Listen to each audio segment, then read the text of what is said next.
আমি জানি না, আল্লাহই ভালো জানেন। আল্লাহ সুবহানাহু ওয়া তাআলা আমার প্রবাসী ভাইদের কি মাটিটা তৈরি করছে, যে মাটিটা তৈরি করছে সেই মাটি অনেক ধৈর্যশীল একটা মাটি, অনেক পবিত্র একটা মাটি। কারণ কি জানেন?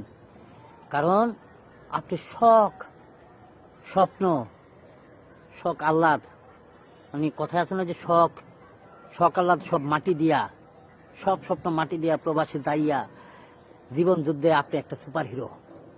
প্রবাসী ভাই আমার, জানেন ভাই, আমি যখন শুটিং এ থাকি 5 দিনের জায়গায় 6 দিন, 6 দিনের জায়গায় 7 দিন হলে অস্থির লাগে, পাগল হয়ে যায় কখন বাসায় আসবো।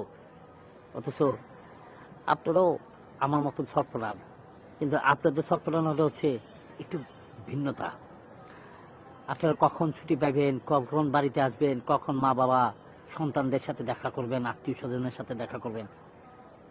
যখন আপনাকে ছুটিটা শেষ হয়ে যায় না, 3 মাস 2 মাস যাওয়ার সময় আপনাকে কষ্টটা আমি হয়তো বুঝতেছি না আপনার কষ্টটা। তখন হয়তো আপনারা মনে মনে বলেন, আমি যদি আর 2টা দিন ছুটি পাইতাম, আমি যদি আর 2টা দিন থাকতে পারতাম,